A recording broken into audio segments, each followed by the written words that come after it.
Hello, folks. Welcome back to another episode of CamBro Conversations. And for today's conversation, we are joined by Sarah Allan, CrossFit coach, aspiring CrossFit athlete, and somebody I've been connected with for a long time based on our geographical location in Scotland. So you're going to get a fairly similar, nice Scottish accent today on the podcast. Sarah, welcome to the podcast. Posh Scottish. There we go, Sarah. That's what the people have been asking for. They've been asked. I did a Q&A on Insta recently, and they said, "Have you ever considered doing audiobooks?" And maybe there's a market for us to get involved in that, Sarah, if CrossFit doesn't work out for you. Yeah, that sounds good. So, as I said, Sarah's a CrossFit coach, an aspiring CrossFit athlete at the highest possible level that she's working towards. But in your own words, Sarah, do you want to give us a bit of a background on what you do day to day? Yeah, so I am a full-time CrossFit coach. I take classes out of CrossFit Glasgow. And then in between that time, I'm an aspiring athlete. So I train maybe 2 or 3 times a day. And my life is pretty much resolved around CrossFit. Brilliant. And the gym that you work out of, I know recently you have attained is it the CCFT qualification? What does that mean for people who aren't familiar with it? So it's a CrossFit Level 3 credential. It means that I am certified. So I obtained that the other week. It's basically a degree in CrossFit is all I can really summarize it to be. And yeah, it's quite a big deal. There's a handful in Scotland, maybe 50 or 60 in the UK. So it's really the top 1% of CrossFit trainer population. So it's quite cool to have. And you've always been somebody that's valued that scientific approach, is that right? Because what was your degree in at Glasgow Uni? Yeah, so I was going down the science path for a career for a long time. My degree's in physiology and sports science, but originally I was in for neuroscience. So I thought that was what I was going to do. So I still have that little element in my brain where I like to be fairly geeky. I like to understand the why of certain things. But thank God I didn't do neuroscience because that would have been hard. Of course. And I appreciate that when a coach has that level of background and that evidence-based approach, because it means that everything they say to you, of course, it's grounded in fact and grounded in the kind of highest level of information that's available within that sector. So for you to be among 50 or 60 people within the UK with that qualification gives you a lot of credentials, both as a coach and supporting people, but also probably for your own training in terms of understanding what you can put in place to be the best possible athlete. Oh yeah, absolutely. There were so many parts within the exam where I took the athlete brain and put it into practice and answered questions that way. And it really makes you understand the why to CrossFit. Even though it is a sport, that is a really small part of it. And really, it's exercise for everyone. And we're looking for virtuous movement and all these things that can quite often get overlooked on a daily basis. So to bring it back to the roots, it's quite cool to go through that again. Of course. In terms of your own entry to fitness, it wasn't always CrossFit from the start. I think very few people start their fitness journey with CrossFit. Do you want to tell the listeners a little bit about how you started just training in general? Yeah, so I played competitive badminton in and around Scotland, and that's kind of when my competitiveness started, and I was pretty set on trying to become the best badminton player I could be. That didn't really happen. I had quite a bad skiing accident where I tore my ACL and then had the surgery for that. So I had to find something to do within that time, and that was bicep curls and tricep extensions at the Nuffield. Yeah, I know we've spoken about this. So you trained at the Nuffield Virgin Active for Sport in Mulgai, which is near to my house. I had a couple of years training there as well. And that kind of entry to lifting and sports through badminton, what did that look like as you transitioned away from badminton into a commercial gym environment, or a commercial health club really is what a Nuffield is? I know it's got a pool, a sauna, steam room and all that kind of stuff, but what were you up to in the gym when you started? I know you said bicep curls and tricep extensions, but what did it look like as a 18, 19-year-old, whatever age you were? Yeah, so probably around the 17-year-old age, Yeah. I did a lot of running to aid with my badminton. I have no idea why I'm such a bad runner now, but I did run a lot back then. And then when I had the knee surgery, obviously I couldn't play badminton, I couldn't run. So took to the weight section. I used to look up like bodybuilding.com, do their little supersets, and over time I began to like deadlift and squat, and I think that's where the real thrill of it was for me, because I was shifting big weights rather than like isolated muscle groups. So that was a big part for me when I did like a PB deadlift. I was like, oh, this is so exciting, this is way better than badminton. Yeah, and that's funny how you get that different buzz that just hits different. And I know we've spoken away from the podcast before about that period where your purpose for a long time was being the best possible badminton athlete you could be. And when you lose that, there's a little bit of a period of reflection and maybe a loss of an identity in terms of, I'm Sarah, I know I'm studying at university, but I want to be a peak performance athlete in badminton. Whereas when that changes, you may be scrambling for who am I? And I know that sounds really deep, but I know you've said similar stuff to me before. Oh yeah, absolutely. It was all kind of happening in a 1 year period where I went to university, and I had got into neuroscience, but I was not going to be keeping up with that. I had lost badminton. I was at that age where people were going out a lot, and I enjoy going out, but it's not like my thing. I can't do it regularly. So I definitely experienced that.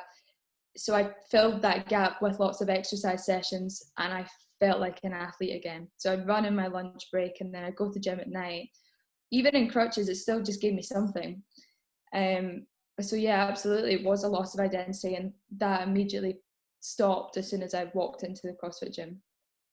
Yes, so you were doing a little bit of lifting at Nuffield. You discovered squat, bench, deadlift, and these were movements that were giving you a little bit of that buzz back that you got from competitive badminton. How did you come across CrossFit then, and what was that journey like starting that? Because I mean, I'm trying to do a bit more functional fitness now, and I know it's a bit of a minefield to navigate. So I have like two different stories that happened at the one time. There was a personal trainer in Nuffield who had seen me deadlift, and he was a CrossFit coach elsewhere, I think up in Stirling. And at university, I've become friends with one of my closest friends now who works at CrossFit Glasgow with me. And he did lots of fancy stuff on Instagram. So I kind of went in both ways. I went to the Stirling one, I went to the one in Glasgow, which is obviously now like my gym. And yeah, I just walked in and it was madness. I'd never seen anything like it. Like people from all like different sizes, abilities, to all top, not all tops off, but a lot of tops off, like cool music, just really sweaty. Like they looked like they're working so hard, and I had never seen anything like that before. And obviously there's no mirrors in a CrossFit gym. It's very grungy looking. And I saw people up in the rings, and I just was immediately like, oh, this looks interesting. So I just kind of jumped straight in. There's a couple of pieces that we can pull from that, Sarah. And for me, the first of those is the difference in atmosphere and environment from a commercial health club. And I know you've spoken previous in other podcasts. Shout out to Wallace and Dylan, who you've both been on as a guest for. You spoke about the fact that Nuffield, it was actually very friendly when you were there and you got on well. However, my memories of that gym as well are not very many people there are training very hard. And that's no disrespect to the 40, 50-year-old men that they want to go and do some bicep curls and then they're going to go sit in the jacuzzi. That's absolutely fine. But as a young person who, particularly given your personality type with that competitive nature, you were probably one of the few people that was working up a sweat and really pushing themselves to within a rep or two of real failure when it comes to your deadlifts and your squats. So for you to go into the CrossFit environment, that probably was a lot more befitting of where your mindset lies compared to well, from your badminton experience, compared to I'm going to train a 3x3 on my deadlift today as the only person in the gym that's putting in any effort. yeah, but even then it was a huge wake up call to myself. Like, if I had trained that hard at badminton, if I had trained that hard at the Nuffield, I'd be better as well. Like, I had no idea there was those other levels that you can push to, and it's because of the environment within a CrossFit community that you can get to those levels of intensity. And I just had never witnessed that before, let alone like a group of people who I wouldn't, with again no disrespect, I would never have assumed that these people in their 30s and 40s would be going that hard, but they really do, and they're really fit for it. That's the incredible part about CrossFit. And the second thing that I picked up on from what you were saying there about walking into that CrossFit gym was there was no mirrors, and it was a bit more grungy. It was a bit more take action. And one of the key things that I know you've spoken about before, and that you're very big on putting that message out there, is about maybe some of the things that were going on with your body image throughout your life as a younger female. So do you want to maybe share a little bit around some of the things that were going on in your head throughout your different guises as the badminton athlete, the CrossFit athlete, the girl that was getting into the weight section for the first time? Yeah, so throughout all those periods, my physique changed massively. Like, when I initially started badminton, I was like, I don't know, 10, 11, 12. So a little bit chubby from puppy fat, but that's okay. And then when I lost that, I started to look a lot more athletic, but not in a muscular way, just in a naturally got broad shoulders and long legs kind of way. And then once badminton kind of fizzled out and I began lifting weights, I'd never lifted weights before. So obviously you get that initial muscle growth, and there was a lot of questions as to why I'd want to do that, but I felt great. And then to take that another step further, walking into the CrossFit gym, you just don't see yourself in the mirror. And I know there's obviously mirrors other places in life, but you just kind of forget about it a lot more. I'm no longer like checking out my tricep as I'm doing a tricep extension. Obviously there's a time and a place for that, but not every day. That got exhausting. So to go in the gym, no one cares what you look like, no one's looking at you, and you're just working hard, was a huge weight off my shoulders. It felt so good to just do that and not care about what I looked like whilst I was doing it. Yeah, that evolution of performance-based focus rather than pure aesthetic is a huge point. What was your, in terms of relationship with food and exercise at high school, like? Because I know that's something that has evolved over the years when it comes to you focusing more on performance now. Yeah, so I've gone up and down for as long as I can remember. Definitely, I'm an all or nothing kind of, well, I'm trying to not be an all or nothing kind of person, but by nature I am. So I would go through phases of not having a care in the world about my diet, to longer phases of realizing I shouldn't eat. There was like no in between healthy, balanced diet. And to be honest, I knew nothing about it, and there wasn't really any scope for me to learn that.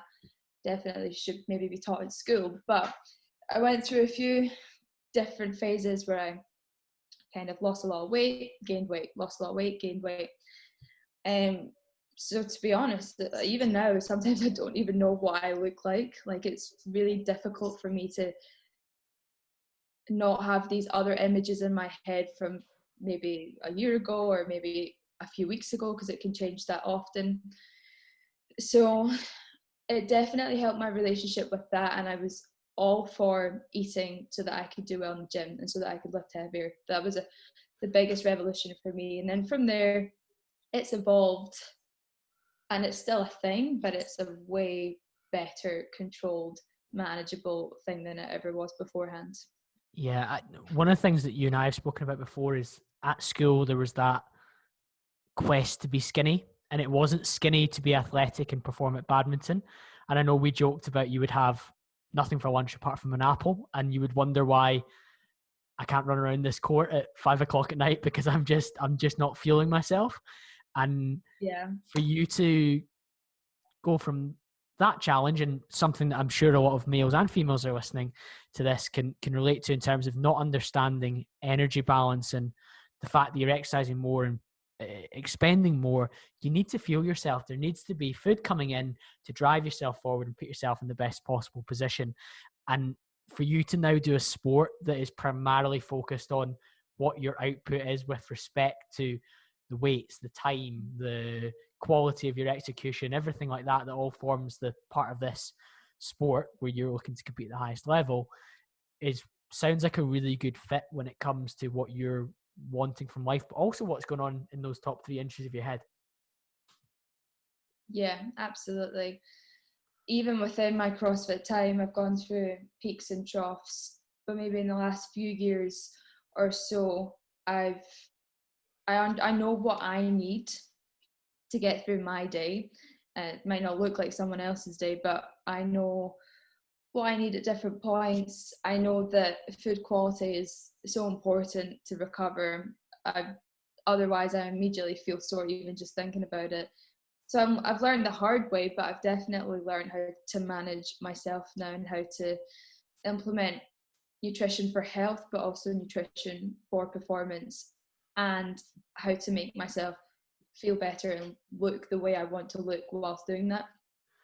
Yeah, I think the key thing that you said there is that often with performance and with eating wholesome quality foods, the aesthetic quite often comes alongside it a lot easier than if we starve ourselves and have a really poor relationship with what goes in our mouth, but also like how we are training just purely for that. So hours on a Stairmaster, or hours running, or running around the reservoir in Mogai and doing crunches like you told me you'd done when you first started. And that's inevitably a phase that a lot of us go through.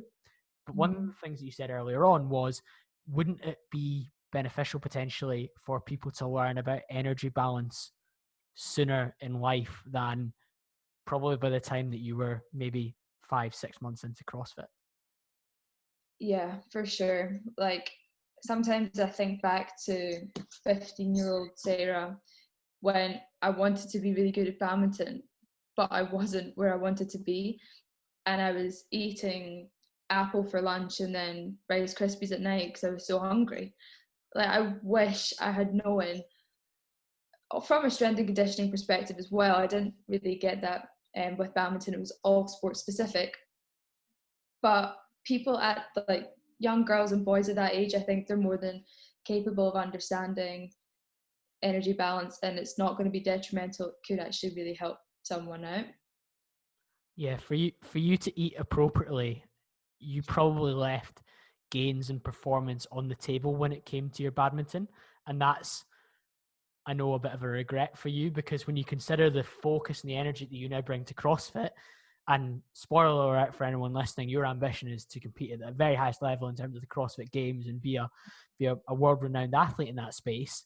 That's interesting in terms of you've got that personality type that you have an element of regret that you didn't understand these principles earlier. And I can see that from your coaching. I know that's not the leading light in your life, but from your coaching, that's what you're trying to impress upon clients when it comes to everyday performance as well, that food quality matters, fueling yourself matters, exercise is not punishment. It's a benefit for us to include in our lives. Yeah, we should enjoy it and feel like we can do it. Like I would go to badminton sessions and be like, I'm so tired, I don't want to be here. But I never ever put that down to food.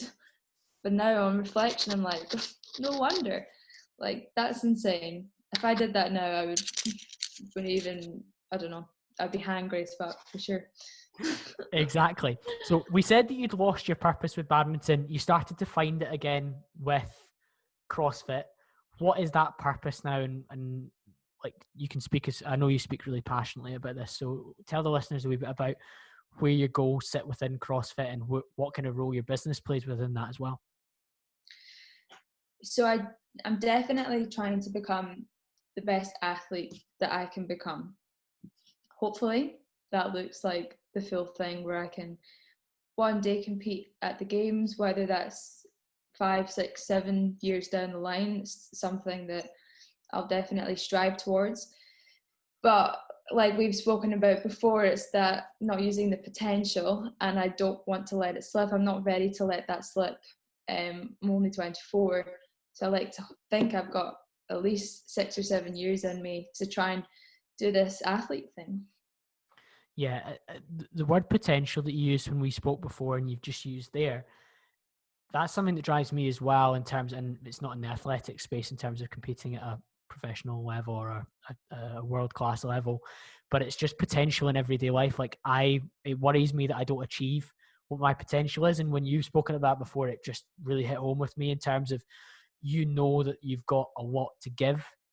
Previously it was in badminton, now it's in CrossFit, and you're thinking, what can I do to manage that? So what role does your coaching business play within that? Because I know that that's your income at the moment, but where does it sit with regards to Sarah Allan, CrossFit athlete? So I was having to think about this the other day, and if one was to slip, I think I would become out of balance. So I think if I was to, and maybe one day I will, but it will never be for a long term. If I was to, I don't know, taper for a competition, I needed 3 months off, whatever, fine. But at this point in the game, if I was to lose some coaching, I don't think I'd quite feel like myself just yet. But that's because, like we've spoken about, I've made my life in a way where I'm not exhausting myself in any department. Like I can go to the gym in the morning, and that's typically when I'll coach the morning classes. That's done. I come back home, the day essentially starts again because I'll have a small nap, and then it's training time, and then the rest of the day is about training. And then 7 p.m. I'll quickly check over all my clients, see how they are. Not really a big deal, just sitting in the laptop, maybe doing some calls. And then that day has been chunked down to 3 different parts, and every part of that day is deliberately like that so that I have the maximum energy. But yeah, if something was to fall, like if I didn't coach in the morning, I think I don't know, I'd probably not feel like myself.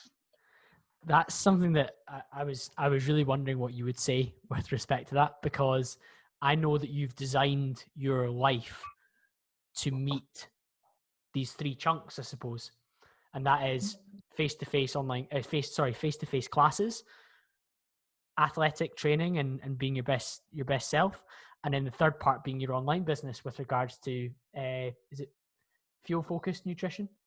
Yeah, fuel focused nutrition, and then pain-free performance. There we go. We've got a lot of nice branding names there, and there's broken down into 3 segments. Your lifestyle is split in order to fulfill each of those at separate times, and that's what's great for maybe other people to hear. So for me, it might be my day's split into 2 or 3. It's split into 1, my work, my 9-5 that pays me in the corporate insurance sector is split into training, and then the third part will be things like social, but it could be things like projects as well, like the podcast, like my Instagram, and time is allotted to that. And I know people are sitting listening maybe thinking you two are quite robotic and you love routine and habits and you love doing the same stuff in structure, but how many people, in my opinion, maybe yours as well, Sarah, would benefit from chunking down and being more focused in certain areas to address what they really fucking care about? Yeah, I've been that person. Like I'm not naturally like that. Like my friends and family would laugh because I'm typically quite messy or scatterbrain, like not because I'm blonde, but the last 2 years I've just realized what I actually wanted. If this was still creeping up in my dreams, it was still like a fire in my belly. I was like, I need to address this and I need to do it properly, otherwise it won't get done.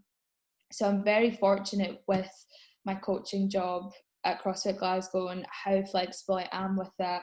And they're on board with me to be that athlete as an ambassador of their gym as well. So it has fallen into place, but also I could have made it a lot harder for myself. So I'm glad with how things are set out, and I'm happy to continue that until something else happens or until it becomes too much. Yeah. Can I ask, in what ways you think you could make it harder for yourself, do you believe? I used to coach a lot longer days, I would say. So I would do, like, it is still quite early, but I would maybe finish at 2 o'clock rather than 10 o'clock. And that's huge. Like, coaching is really quite intense in the term, like, you're performing for a group of people. So that made a huge difference. Picking and choosing things a lot more, social events, and also utilizing the days where I don't have as much on, like Saturday and Sunday. It doesn't feel like work for me to sit and do clients at the weekend. So I'll do that if it means that my training is optimized. It's no big deal for me right now. Yeah, at this stage of our chat, Sarah, for me, there's a number of things that stood out, and I'm sure that'll resonate with some of the listeners as well.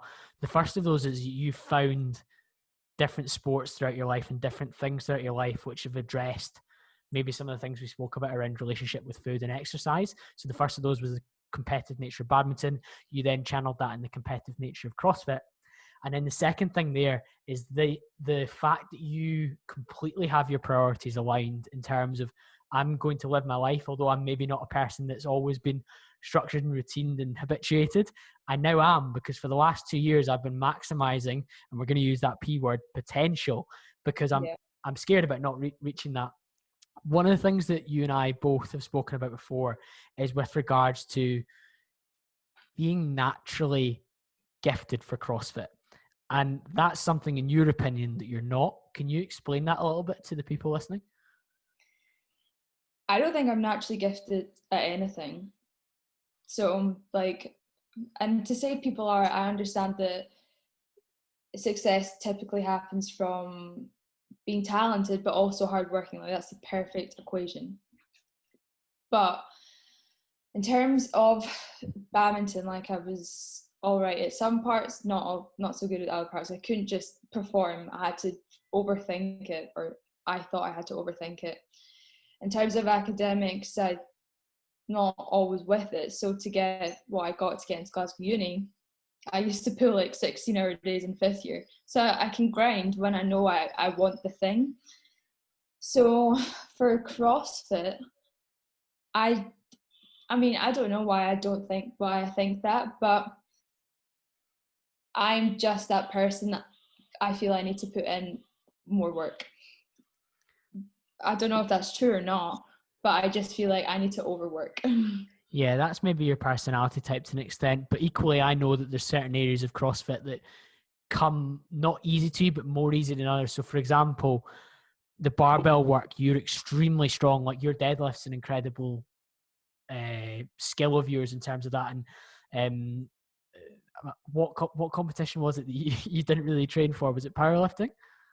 Olympic weightlifting, the British champs. But yeah, so I've always naturally gone towards strength training, and I got strong quite quickly, probably because I had never done it before. I love going heavy on stuff. I love like pushing the boundaries of that. And the things that naturally I don't feel I'm good at is gymnastics. And this sounds like an excuse, but I do have really long arms. Yeah. And gymnasts typically don't. So I'm working with that, and I'll put in more work probably to try and get over that hurdle. But yeah, I wasn't built for gymnastics, and I wasn't built for running. I got big legs, but it almost makes it fun. It's a challenge. I have to do things I'm rubbish at all the time, and that's a bit of a mental game. Because of the nature of CrossFit, you have to be good across multiple disciplines. So like you said there, the British Olympic Weightlifting Championship, you pretty much didn't train for. You finished 3rd in the UK within your class because you've got an incredibly strong deadlift. You've got a reasonable squat. We're not going to say a poor squat. I know you don't like to hear that. And so you did well in that space. But when it comes to the other elements of CrossFit, like some of the running, some of the gymnastics, you acknowledged that they're a weakness for you. And we spoke about you wanting to compete at the highest level. What happened? What was this kind of transformational journey that you had where you decided, I'm going to need to work on these if I ever want to reach these? I know you've gone through a bit of a process with that. Yeah, so the reality is in CrossFit, you just can't get away with having a weakness. It'll always show up. And I was starting to realize that my weakness of work capacity and gymnastics shows up a lot more than a barbell. So those who were not necessarily as strong, like absolutely strong as me, but had the capacity to do the work, would beat me. So it didn't mean anything to me to have these big numbers on a deadlift. It's cool, but it wasn't everything. So David Goggins became my best pal, and I listened to him all the time. And it was the accountability mirror that stood out to me when he says, just look in the mirror and be brutally honest with yourself. So I did that, and I kind of came to the conclusion, all right, like I've got some work to do in gymnastics and running. I think that's interesting that you found a source that speaks to you, and that's a big theme throughout the podcast, speaking to people who are successful and wanting to be even more successful in the different areas that they care about. And you found a personal development source, David Goggins, pretty hard hitting, pretty straight to the point, and the accountability mirror, is a huge tool for people to stop, and I think he would probably say, bullshitting themselves in terms of what they might achieve. What were some of the things that you said to yourself when you looked in that mirror then, Sarah? I mean, they weren't very nice. I'm not really one to dance around the point. I was just like, you need to get leaner because you're carrying too much excess body fat for what you need to improve on. That was the case. I need to specifically address these weaknesses, and I'll pay my best friend to do it for me because I want his best attention so I can get my best self, which is exactly what I did. And yeah, I just had to, in terms of workouts and CrossFit, I had to go to that place where I don't naturally want to go to. I don't think anyone wants to go there, but I had to go there more, and that would increase my work capacity. So there was no more dilly-dally, no more messing around. It was, I'm here to train hard because I need to do this to get what I want from this. So my immediate mindset changed, and I just got after it a lot more. I just stopped saying excuses like, no, you're going to go run 3K in 10 minutes. No excuse. Yeah, there's measurable parts to this as well. So it's not just that flip of the switch to say, I need to work harder. There's measurable parts to it as well. But equally, this is something that should resonate with absolutely everyone listening. When it comes to, if you are very passionate or serious about a particular goal, there needs to come a point where you do embrace the stuff that you're not good at, and you have to accept that it's going to take a lot of work to improve on that. So for example, for the gymnastics, you know that there was additional weight that you were carrying that meant that your gymnastic performance was never going to be as good as the top level competitors unless you accepted that you had to remove some of that weight.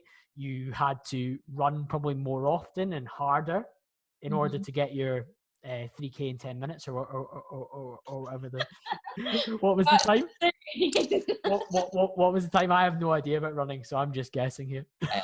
Well, it's not 10 minutes, that's for sure.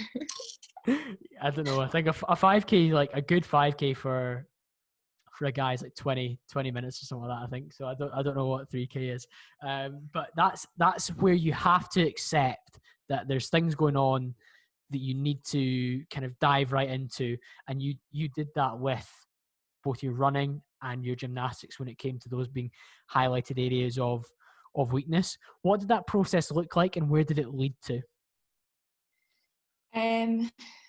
It began with quite a lot of rubbish training sessions, to be honest. Like, it's not as if you are having a bunch of fun working weaknesses. It makes you feel rubbish about yourself in the moment, but then 6 months down the line, where you, like, when I got my first ring muscle up, I think it was like 2 weeks later I got 6, and that's just unheard of. But it's just because I put in the basic work, and once I got everything, I got it all at once. So it was a really fulfilling process for me, but it did take 6 months or so of suck, basically. Another thing I did was I always thought, act like the person you want to be.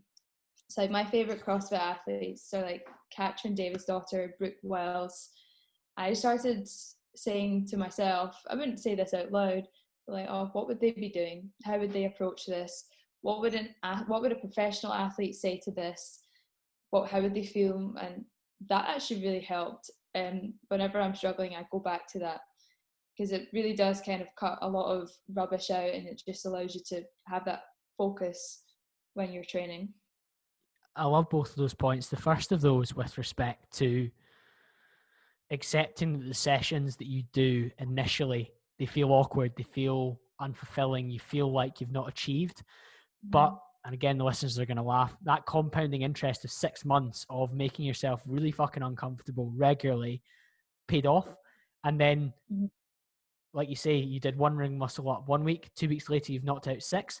People who only saw you for those 2 weeks will think, wow, this girl's a freak. Like, how's she done that? She's so lucky. She must be so good at this. But you're looking back and you're saying, honestly, 4 months ago, I was borderline leaving the gym crying because I just couldn't, I didn't feel like I was achieving anything. I was mortified. But you're only seeing this overnight or 2 week success that everyone wants and everyone desires, but the sessions beforehand compounded over time. The second point, and that lesson in particular I learned from Atomic Habits by James Clear, which is one of my favorite books, as many listeners will know. That speaks to me massively, because you looked at these superstars, these idols of yours who you want to compete with in the future, and you're thinking, what would they be doing this training session? Would they be getting their 9 hours sleep? Would they be eating this particular meal? Or would they do this session that feels absolutely horrible and I feel like I'm not progressing? And the answer more often than not would probably be yes, and that forced you to do it. Where did you learn that particular lesson? Was it just something you stumbled across online, or you just tried to introduce? No, it was Atomic Habits. Oh, there we go. I hope you use my affiliate link, because James Clear needs to come on this podcast. But that's a fantastic mindset to have, and how many people listening to this could put it into their area. So appreciate, hardly anyone listening to this is going to want to compete at the CrossFit Games, but most of us will probably want to be a little bit more muscular, be a little bit leaner, be a little bit more successful in our job, have better relationships, have a little bit extra pocket money to spend on holidays or houses or cars, whatever it is that floats your boat. Think about what somebody in the position you want to be in would do in your situation. What activities, tasks, what focus would they bring to it? And that ultimately will add up. And I think you're a bit of a testament to that, Sarah, in terms of what you've implemented. So you went through some of these processes and you started to get to the stage where you were able to compete at a similar level to where you ultimately want to go, so they kind of level down. What's that for the listeners, and what does it look like? So the format of CrossFit has changed a lot in the last few years. It used to be you competed in the Worldwide Open, which is online in your own gym, and then in different regions of the world, the top whatever number would then go to the regionals, and then the top 5 of the regionals would then go to the games. That changed, and it was then the Open and then a bunch of Sanctionals around the world. I believe there was like 20 Sanctionals or something, and you could either qualify through the Open, qualify as a national champion, or the winner of the Sanctional will go to the games. So Sanctional is essentially like a regional, and I'd always wanted to get to regionals as the first kind of stepping stone. So we qualified for Sanctionals. I was on 2 different CrossFit Glasgow teams, and we qualified for Strength and Depth, which is a big one in London, which Matt Fraser, Rich Froning, all the top guys were there because it is such a well-run competition. And that was just madness. Like, at that competition, I did not feel like I belonged at all. It was really cool to be there, but the whole time I was just like, I'm not at this level. Even though we were fine, like we got 10th place finishes and stuff. I have no idea why we thought like that. But then 2 weeks later, I competed in the Norwegian Sanctional, and I did feel like I was supposed to be there. And I was like, oh, okay, I think I am at this mid to lower level of Sanctional. So no doubt I'll be hanging around there and slowly creep up towards the top over the next few years. But I do feel like I am at that point where I can compete at a Sanctional. Yeah, that's the first, I suppose it takes a long time to reach that rung on the ladder, but it's kind of that first step to being at the games, isn't it? And being a competitor. And there's kind of tiers to that, like you say, in terms of at the moment, there was that initial almost imposter syndrome, like we maybe shouldn't be competing this level, to actually getting respectable finishes within it. And then over the next year, 2 years, 3 years, however long it takes, you want to work your way up that leaderboard from the kind of 10th place finishes in some of the events to being one of the top teams and being a team that is likely to qualify for the event beyond that. And it's nice to see that roadmap in front of you. Do you think that gave you a little bit of an extra boost when it comes to doing the horrible sessions that you don't like? Yeah, definitely. Before we qualified for the Sanctionals and doing the qualifiers for them, it was a huge boost to have that elite sanctional athlete as part of who I am. That was a huge motivating factor for me. So when I got it, like, I did really enjoy London. It was just so scary, basically. It was terrifying for me, and I wish I had enjoyed it more. But 2 weeks later, I got to fly out to Norway and do it all again. So I immediately changed my mindset within those 2 weeks, saying, I don't want to feel ashamed of London. I want to enjoy this, and that will make me do better. And it did. I was so much more relaxed.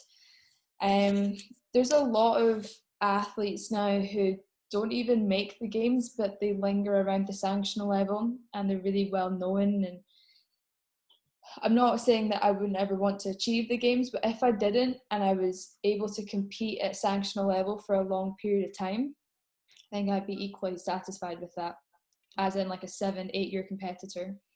That would still be an achievement with regards to the level that you want to compete at, and that would still be enough to tick that box. And that inner voice inside Sarah that says, I want to be a competitive athlete. And I know we've talked about potential and whatnot.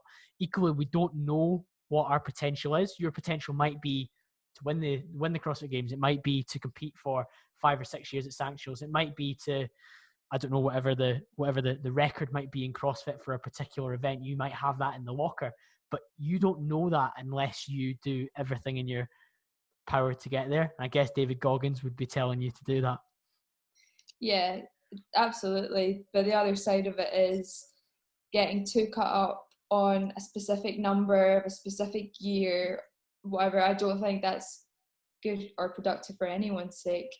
But then just enjoying the process and working your day to day and getting that as good as it can possibly be, and then just letting life happen and see where it takes you.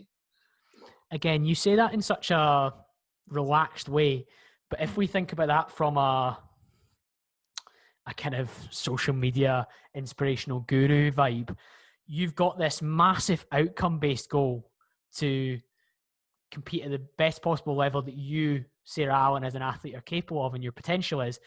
But behind it is all these different processes, and it is the 2 to 3 sessions a day. It is the 8 hours, 9 hours sleep a night. Do you want to share with the listeners what some of the other processes are that sit on your list as maybe non-negotiables that need to happen every week, that mean that this massive, frightening, potentially intimidating goal in the distance will come into reach at some stage? Yeah, so I realised over lockdown period how important sleep was. So I'm striving for more than 8 if I can. On the early days when I wake up at 4:30 in the morning, I'll try and get an hour, maybe even 2 hours nap just to get the sleep. That's a huge thing for me. Absolutely, eating enough is important. For me, I'm quite rigid in how much I eat, and I'm trying to keep it to a certain level. So hitting that every day works really well for me. Recovery, rehab, prehab, like injury prevention, all of those things.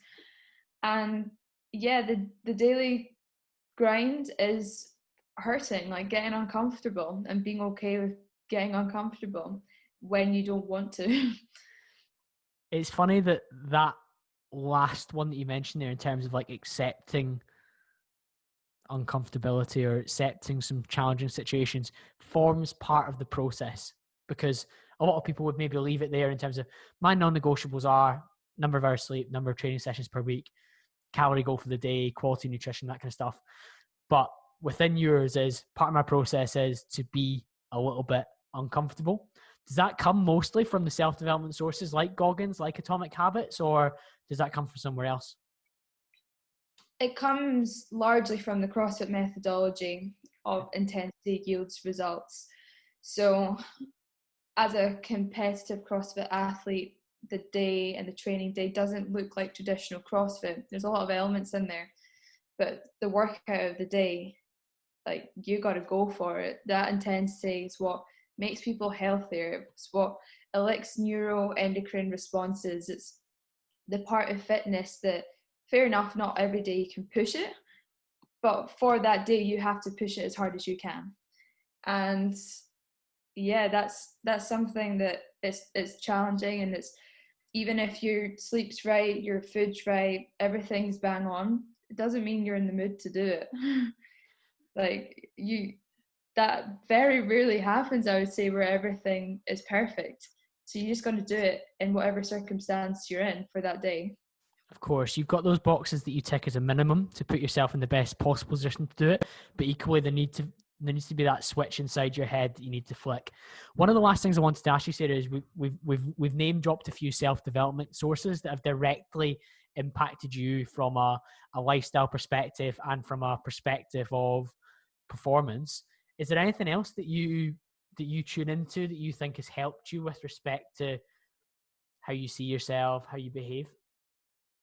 I think a lot of these are what has already been brought up in your podcast previously, about Chasing Excellence by Ben Bergeron.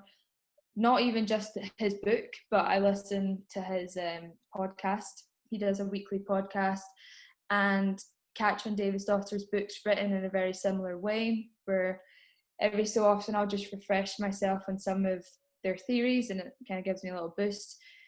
David Goggins is always in my back pocket if I need it. And Atomic Habits. So the ones that everyone uses, but the ones that work really well. I think importantly, you can see that regardless of the fact that you've read these, you've implemented them. And there's nothing that riles me up more than when somebody's like, oh, what self-development book or podcast should I listen to?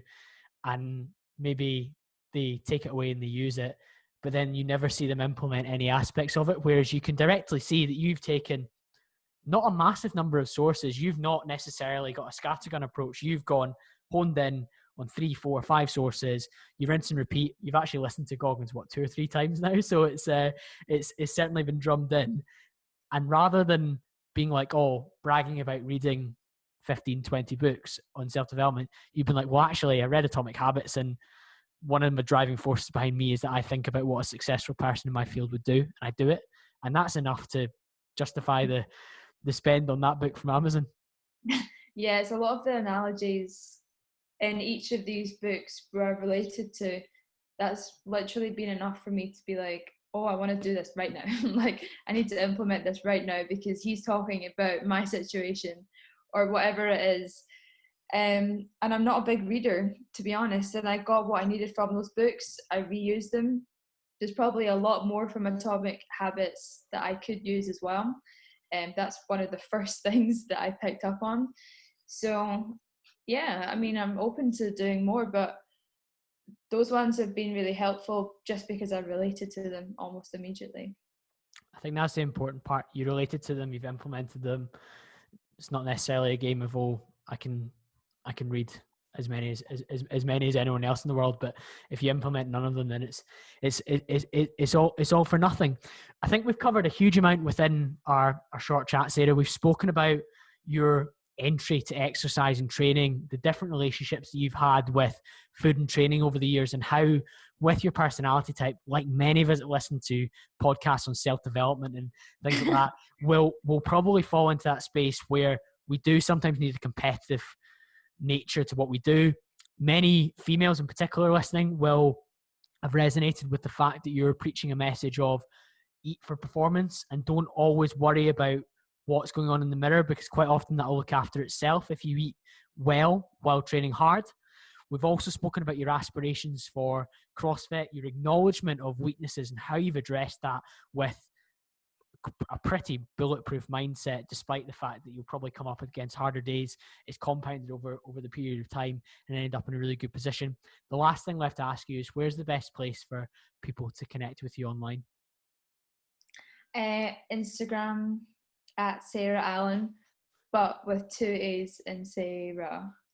It'll be in the show notes. I know you made this Instagram page when you were young and didn't think about branding, so it's good.